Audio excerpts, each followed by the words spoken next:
You ever wonder what it sounds like when someone decides you're not worth the trouble anymore? It sounds like silence.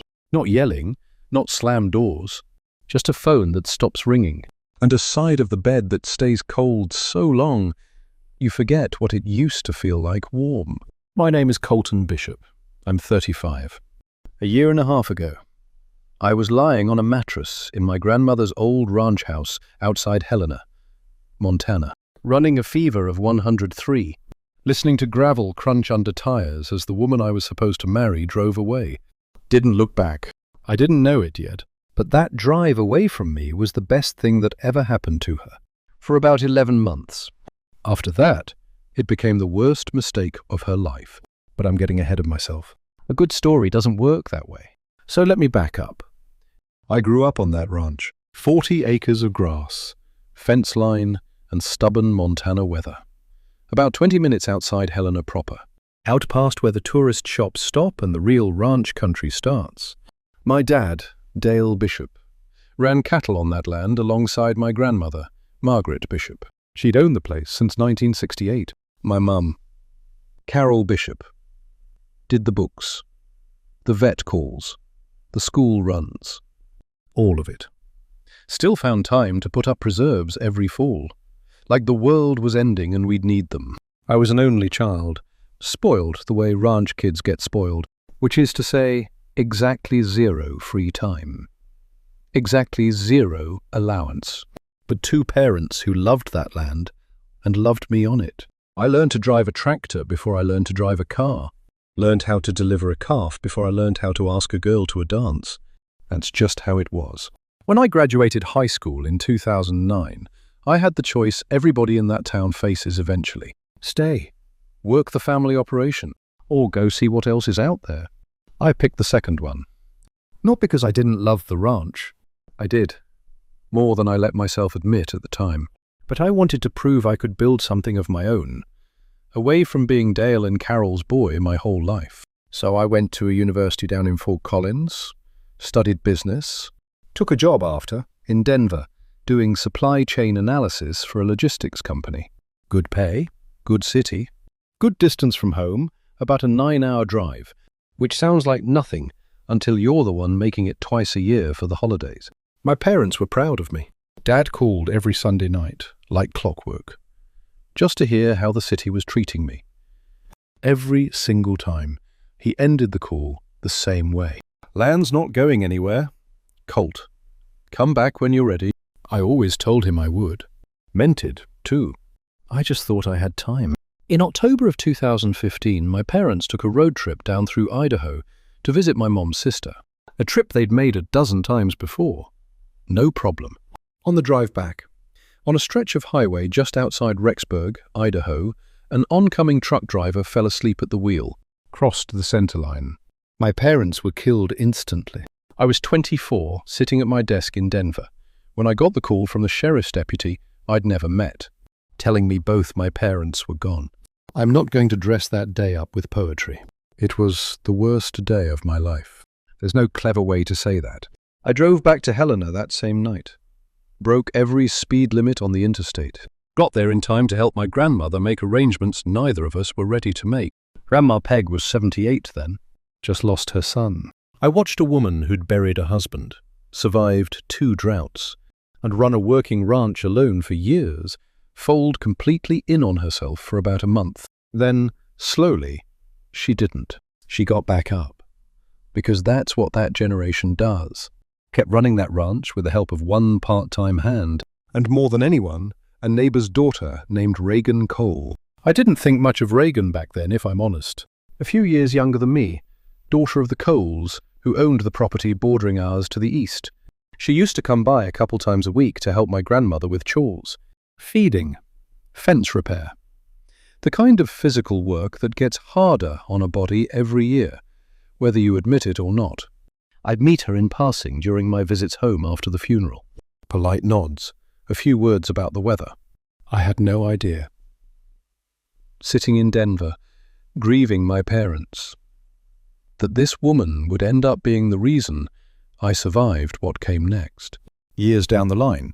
Funny how life stacks its dominoes long before you ever see them fall.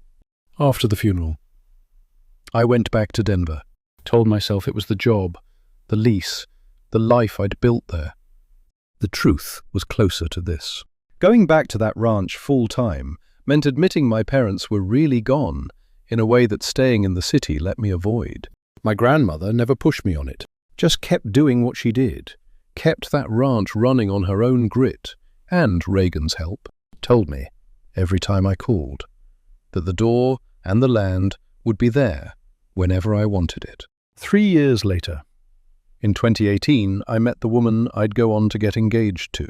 Her name was Brooke Ashworth. Met her at a friend's birthday dinner. A restaurant in Denver's trendiest part of town exposed brick. A wine list longer than the food menu. She worked in marketing for a beauty brand headquartered in the city. Sharp, funny.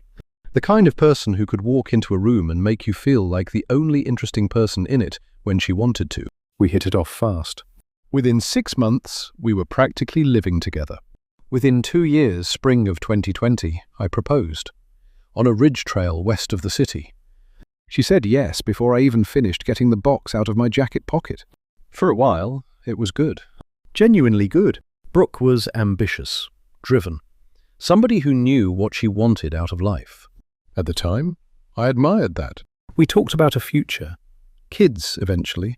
A house. The normal stuff. But here's the part I didn't see clearly enough back then. The part I only understand looking backward. Brooke's relationship with her mother, a woman named Constance Ashworth, was not a normal mother-daughter relationship. It was something closer to a management contract. Constance had opinions on everything. Brooke's job, Brooke's clothes, Brooke's friends. Eventually Brooke's choice in me. Constance had grown up with very little. Plowed her way into a comfortable life through 2 marriages. The second, to a man with serious money. She'd built her entire worldview around one idea.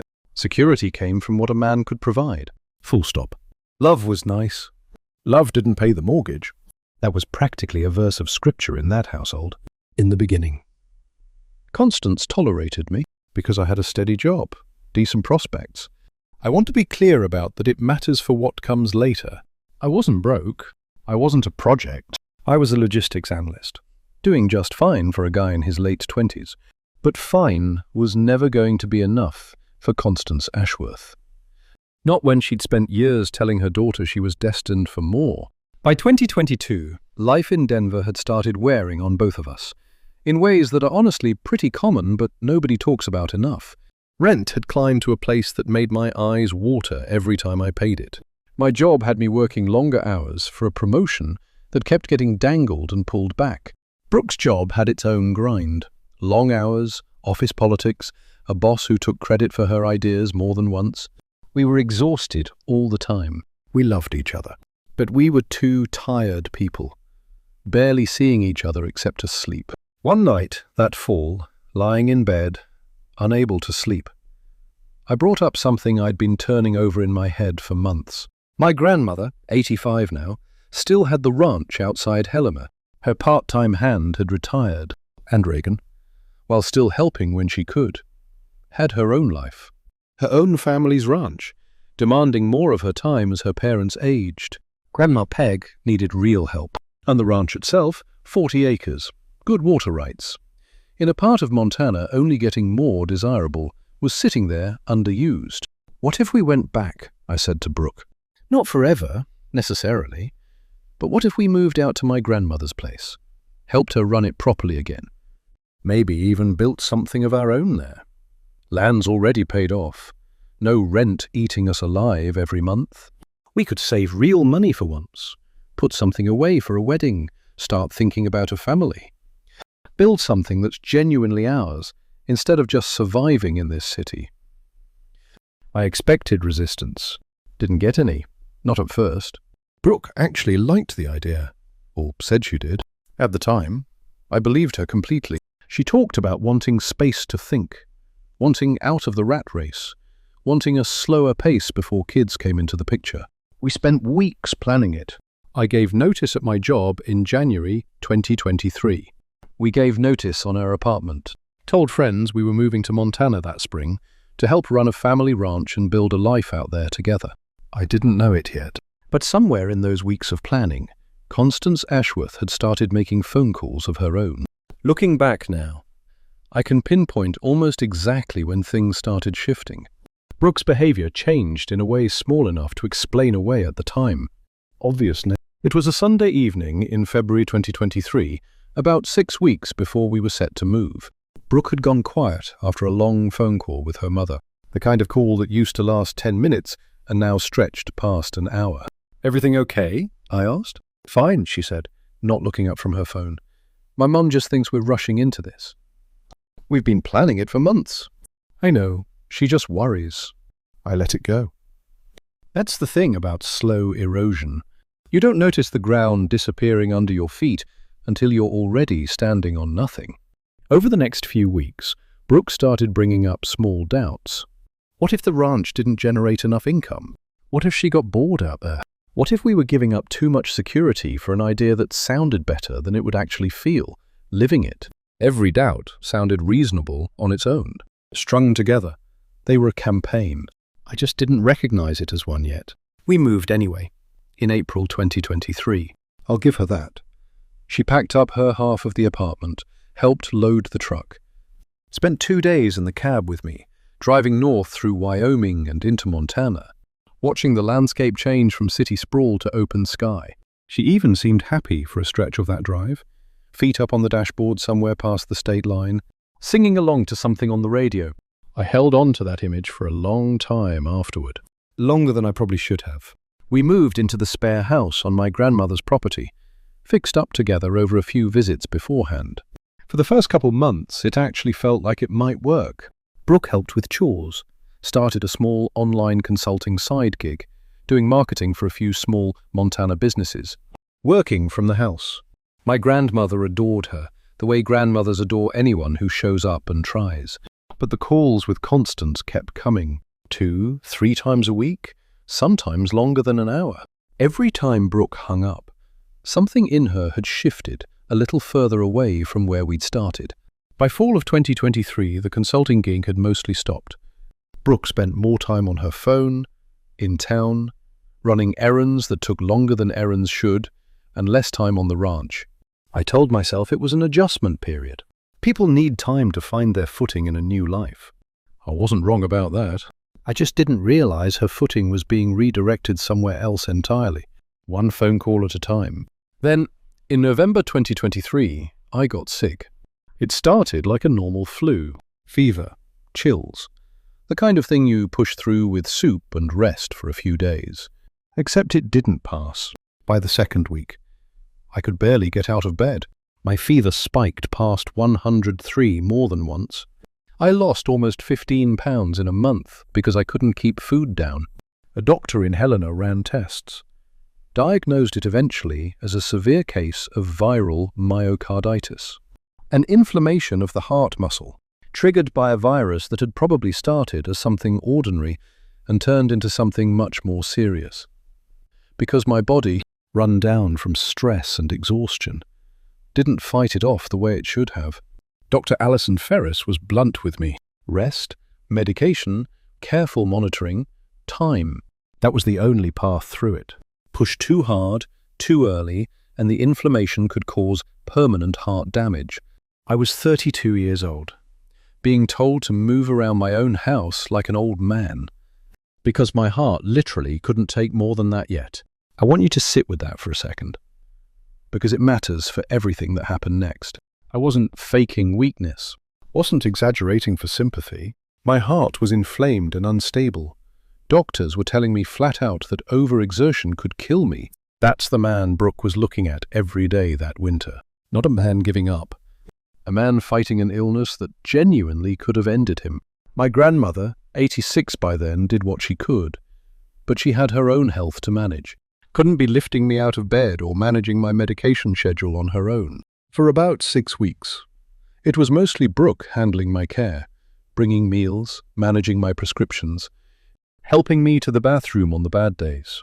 I remember being grateful for that. Remember telling her, more than once, half delirious with fever, that I didn't know what I'd do without her. I didn't know it yet, but I was about to find out exactly what I'd do without her. By January 2024, Constance Ashworth had stopped pretending to worry about Brooke's happiness on the ranch, started saying out loud. On calls, Brooke no longer bothered hiding from me that her daughter was wasting her life out there, nursing a man who might never fully recover. I heard pieces of those calls from the next room. Too weak most days to even get up and confront it directly. Constance had someone she wanted Brooke to meet. A man named Grant Sutherland, a hedge fund manager out of Chicago. Mid-40s, recently divorced.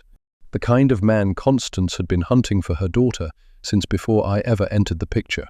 In late January, Brooke told me she needed to travel back to Denver for a week, handle some things with her business, see her mom, who wasn't doing well.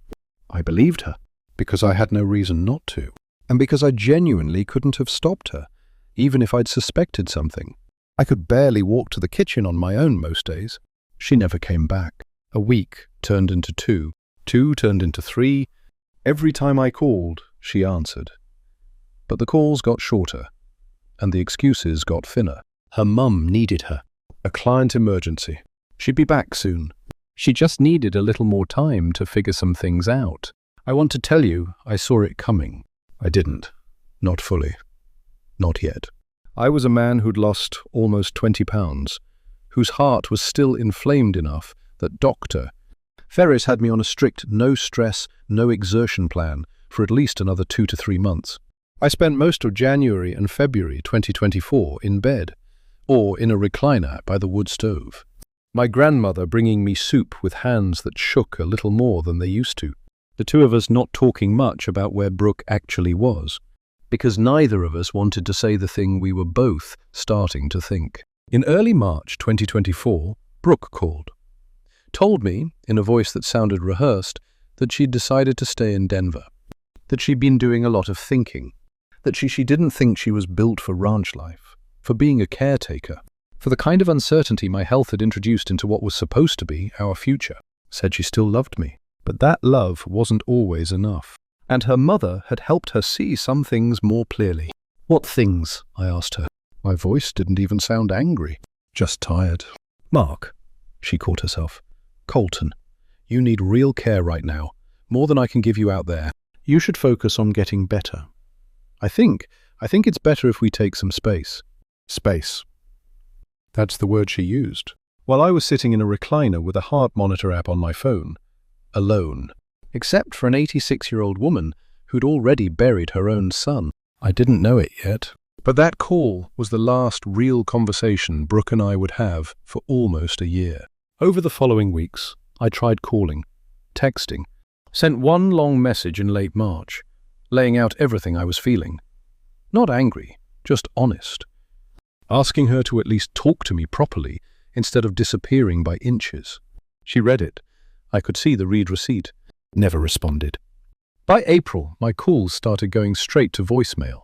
By May, my number didn't even ring through anymore. She'd blocked me. I found out later, through a mutual friend from our Denver days named Megan Prescott, that Constance Ashworth had introduced Brooke to Grant Sutherland within about a month of her landing back in Colorado, and that Constance had made it her full-time project to keep Brooke too busy, too distracted, and too convinced that I was a sinking ship to ever look back.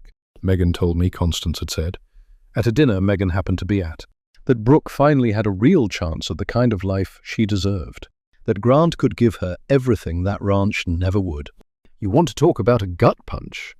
Delivered second-hand over a phone call in May 2024, while I was still regaining the strength to walk to my own mailbox without getting winded. Here's where I need to talk about Reagan Cole, because this is where she stops being a background character in my life and becomes the reason I'm even telling you this story today. Reagan was 30 in the spring of 2024, the youngest of 3 Cole kids who'd grown up on the ranch bordering ours. She'd left Montana for a few years after college, worked as a large animal veterinary technician down in Wyoming, moved back home in 2022 when her own father's hip surgery meant the Cole operation needed more hands. She and my grandmother had stayed close that whole time, a friendship that started with chores and turned into something neither of them ever bothered defining because it didn't need defining. Reagan just showed up. That's who she was. after Brooke left. Reagan started coming by more, at first, just to check on my grandmother, who at 86 was managing both her own health and watching her grandson go through something brutal. Didn't take long before Reagan was checking on me too, bringing meals, sitting with me on the porch some evenings when I had the energy to be out there, not saying much, just being present, in a way that didn't ask anything of me. I remember one evening in June 2024, about 4 months after Brooke left, sitting out on that porch with Reagan, watching the sun go down over the fence line. I was still weak, still rebuilding, my colour only just starting to come back into my face. "You don't have to keep doing this," I told her, coming by. "I know you've got your own place to run." She just shrugged, the way she did when she didn't feel like explaining herself. "Your grandmother's been good to my family for 30 years. Then, glancing over at me with a half smile, I'd later come to know meant she was about to say something she'd thought through more than she was letting on. "And besides, somebody's got to make sure you're eating something other than canned soup." I laughed.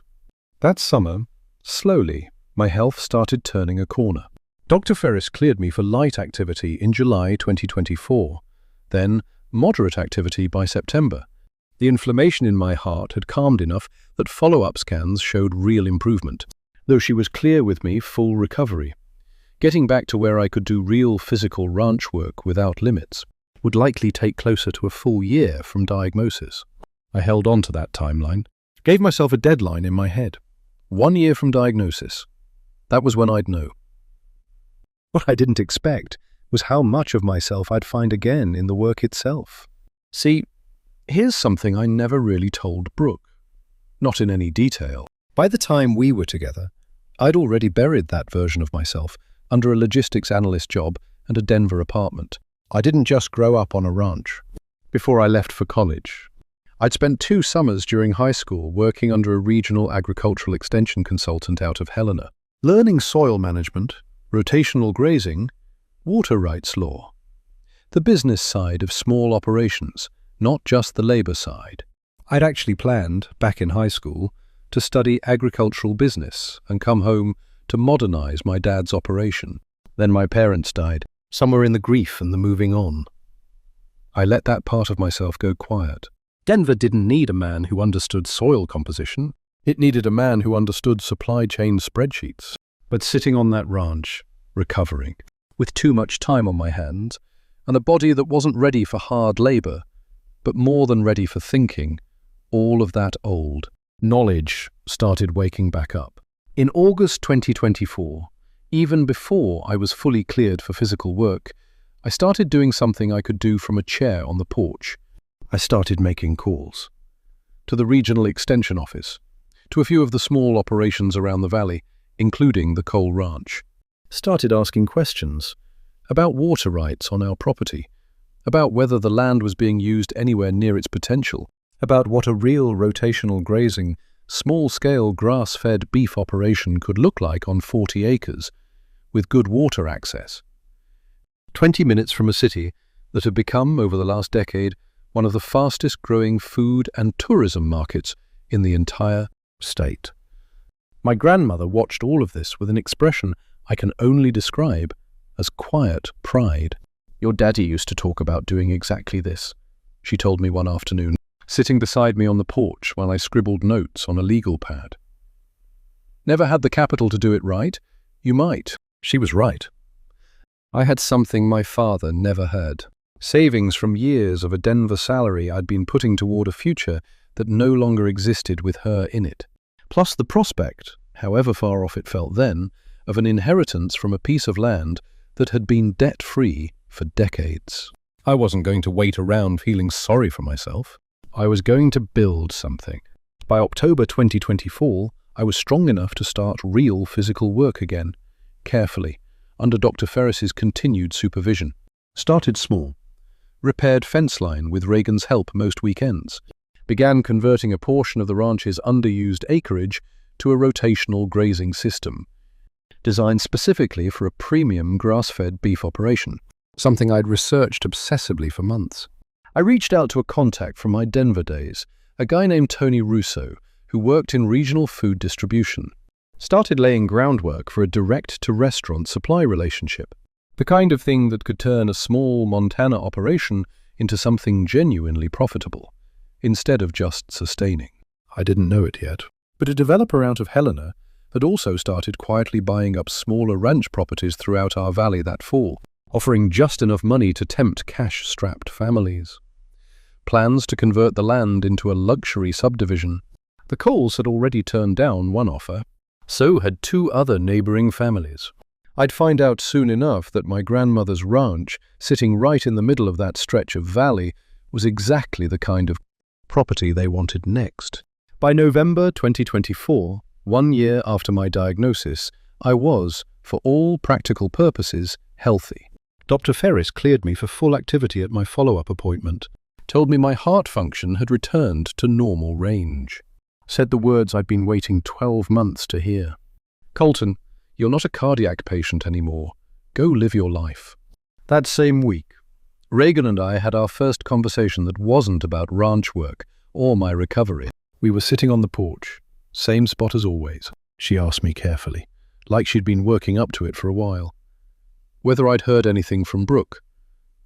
Not since May, I told her. She blocked my number. Doesn't matter anymore. Reagan nodded slowly, then said something that stuck with me ever since. For what it's worth, Colton, I think you handled all of it better than most people would have. You didn't get bitter, you got busy. Almost wasn't an option, I admitted. There were nights I wanted to throw my phone into the river. She laughed, then, quieter. I'm glad you didn't. I kind of like having you around. I didn't say anything back right away. Just looked at her for a long moment. This woman who'd shown up for my grandmother for years, out of love and loyalty. Then shown up for me, out of something that, looking back, had been growing between us, slowly enough that neither of us had rushed it, or named it too early. I reached over and took her hand. She didn't pull away. That winter, into early 2025, Reagan and I became something neither of us had planned for. But both of us, if I'm honest, had seen coming for months. We weren't engaged, weren't rushing anything, but we were together, seriously together. The kind where she kept a drawer of her clothes at the main house, and I'd started quietly looking at rings during a trip into town, even though I hadn't said anything to her about it yet. By February 2025, the ranch had transformed. We had 30 head of grass-fed cattle on a rotational system, a signed supply agreement with 2 restaurants in Helena, and 1 in a resort town up in the mountains. My grandmother, 87 now, sitting on the porch most afternoons, watching her grandson rebuild the operation her son had once dreamed of running. The developer's offer, which had come in that January at a number that would have made most people's eyes water, sat unsigned in a drawer in my office. I had no intention of selling, not after everything that land had given back to me. I didn't know it yet, but Brooke's life in Denver had not gone the way her mother promised it would. Here's something Constance Ashworth never accounted for. When she pushed her daughter toward a hedge fund manager with a corner office and an ex-wife he bad-mouthed on the first date. Men like Grant Sutherland don't fall in love with women. They acquire them, the same way they acquire everything else. And they get bored of acquisitions the same way, too. Brooke married Grant in September 2024, 8 months after leaving me. A wedding at a vineyard outside Denver. I only know the details of because Megan Prescott, still keeping me loosely updated, out of what I think was genuine sympathy, sent me a single text. She did it. I'm sorry, Colton. I didn't respond. By then, I didn't need to. I had 30 head of cattle, a recovering heart, and a woman on my porch who'd never once made me feel like a liability. The marriage lasted a few months. According to Megan, who heard it from people still in that social circle, Grant had a pattern, a young second wife, a prenup that protected almost everything he owned, an attention span for marriage that rarely outlasted a year. Brooke found out about another woman in June 2025, filed for divorce by July. By August, with the prenup doing exactly what prenups are designed to do, walk away from that marriage with significantly less than she'd walked into it with, and a mother who, for the first time in Brooke's adult life, didn't have an immediate next plan. I didn't know any of this in real time. Of course, I was 3 states away, building something with my hands and with Reagan, who, by spring of 2025, was no longer just a woman I was seeing. She was a woman I was planning a life with. In April 2025, I drove into town alone one afternoon and bought a ring. A simple one, the kind that suited her. No fuss, no flash, just something solid that would last. I hadn't asked her yet. I was waiting for the right moment. And some part of me, I think, was waiting for one more thing to settle first, though I couldn't have told you exactly what. That thing settled in February 2025, a few months before I bought that ring, in a way I genuinely hadn't expected. My grandmother passed away peacefully in her sleep on a quiet morning that month, 87 years old, in the same house she'd lived in for over 5 decades. It wasn't sudden. Not really. Her health had been declining gently for over a year. She told me more than once, in her final months, that she was at peace with it. That she'd lived a long life on land she loved, surrounded by people who loved her back. Reagan was there with me the morning we found her. I don't think I could have gotten through that week without her. My grandmother left the ranch to me outright in her will. No surprises there. But she also left something I didn't expect. A separate letter, sealed, with instructions that it only be opened after the will was read. In it, she wrote about how proud she was of what I built in that last year, how she'd watched me become the man she always believed I could be, long before I believed it myself. And she wrote about Reagan too, said she'd known for years, long before either of us figured it out, that Reagan Cole had the kind of steady, quiet loyalty that builds a real life. Not the kind that just looks good from the outside. Don't you let that one get away. Colt, she wrote. Your daddy always said the right partner makes hard land easy to work. I believe that woman is yours. I proposed to Reagan on the porch in May 2025. No big production, just the 2 of us. The sun going down over land that had now buried 3 generations of my family, and somehow still felt more alive than it ever had. She said yes before I finished the sentence, same as Brooke had 5 years earlier. Except this time, it didn't feel like a beginning built on borrowed time. It felt like something already true, finally being said out loud.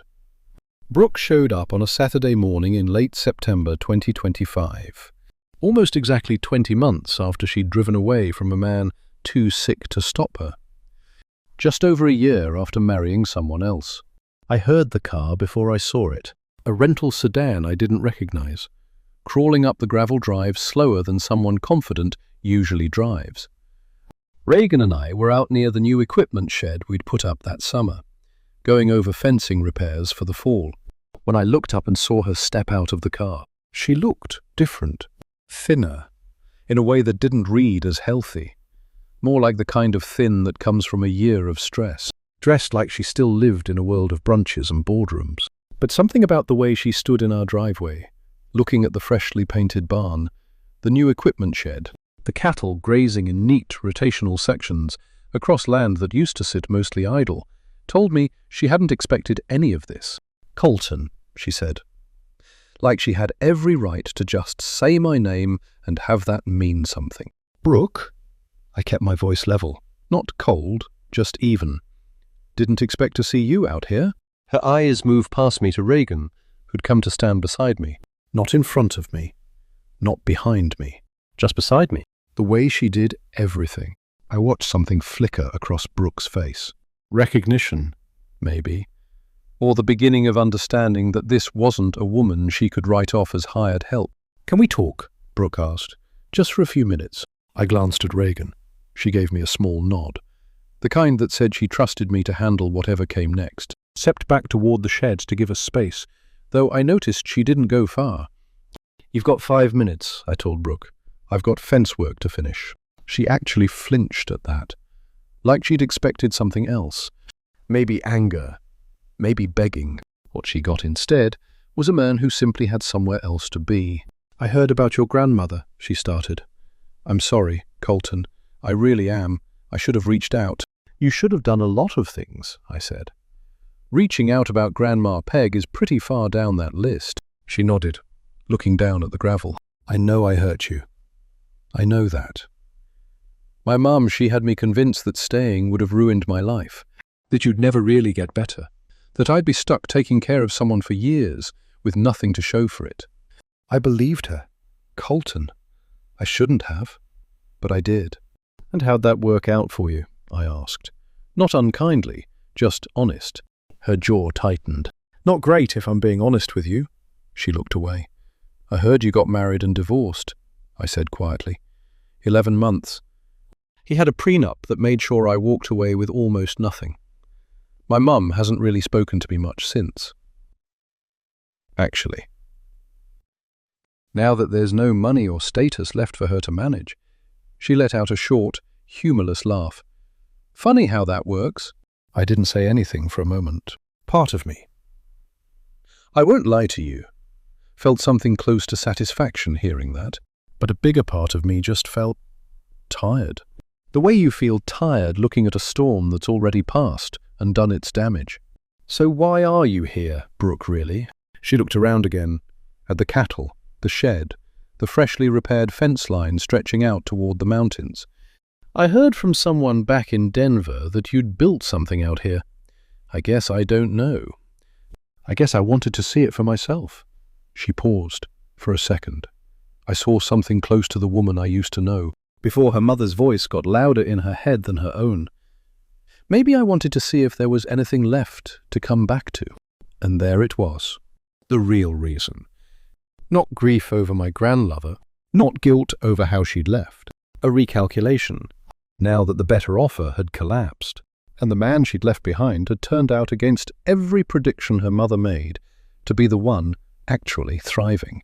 There's nothing here for you to come back to, I told her. Meant every word of it. Calm and clear. Not because I'm angry, though I think I'm allowed to be. Not because I'm trying to punish you. It's just true. I'm not the man you left at this ranch 20 months ago. That man was sick and scared and trying to hold on to something that had already let go of him. I'm not him anymore.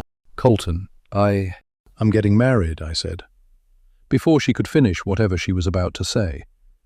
In the spring, to Reagan. I gestured toward where Reagan stood by the shed, close enough to have heard most of this, not pretending otherwise.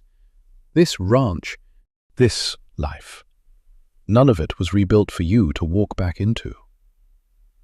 When your other plans fell through, it was rebuilt because I decided I was worth rebuilding for, whether you ever came back or not. Brooke's eyes filled up. For a second, I almost felt sorry for her. Almost. Then I remembered 103-degree fevers, and a phone that stopped ringing, and a mother-in-law who'd been planning her daughter's exit before I'd even fully understood I needed help. I hope it works out for you, I told her. Meant that, too, in the distant way you mean it for someone whose life you used to be tangled up in, and no longer are. I really do, but it's not going to work out for you here. She nodded slowly, wiped her eyes with the back of her hand. Didn't argue. Maybe some part of her had known the whole drive up from Denver that this was exactly how it would go. She got back in her rental car without another word. I watched her drive back down that same gravel road she'd driven up 20 months earlier, leaving a sick man behind, to either fade or fight. This time, I wasn't the one being left behind. I was the one standing on my own land, with my own life, watching someone else's mistake disappear down the driveway. Reagan walked over once the car was out of sight, slipped her hand into mine, without a word. We stood there a minute, looking out at the cattle, at the mountains, at everything we'd built. In a year that started with me too weak to walk to my own mailbox. You okay? She asked finally. Better than okay, I told her. And I realized, saying it out loud, that I meant it completely. I'm exactly where I'm supposed to be. We got married the following May, on the ranch, under a sky so clear you could see clean to the mountains. My grandmother wasn't there to see it. Not in person, but I like to think she was somewhere close to that land, watching her grandson finally build the life she believed in, long before he believed in it himself. Here's the thing I want you to sit with. If you take nothing else from this story, some people only come back once they've run out of better options. That's not love finding its way home. That's a fallback plan wearing love's face. The difference matters more than almost anything else I learned that year. So tell me, if the person who left you when you needed them most showed up years later, once everything else had fallen apart for them, would you let them back in? Or would you do what I did and simply thank them for the lesson, then close the gate? If this story hit something in you, hit like and subscribe so you catch the next one. Drop a comment and tell me, have you ever had someone show up again only after their better option ran out? I want to hear how you handled it. All right, I need your honest take in the comments. Comment "close the gate" if you'd have turned Brooke away exactly like I did, or "hear her out" if you think I was too harsh. Tell me about the time someone only came back once their plan B collapsed. I want the real story. Like this video if that driveway scene got you. Subscribe so you don't miss the next family in this series. And send this to somebody who needs to hear that being someone's fallback is not the same as being loved. This video is completely fictional, created only for entertainment, education, and storytelling. If any part of this felt familiar, remember, getting back up after being left behind is never weakness. It's the whole story.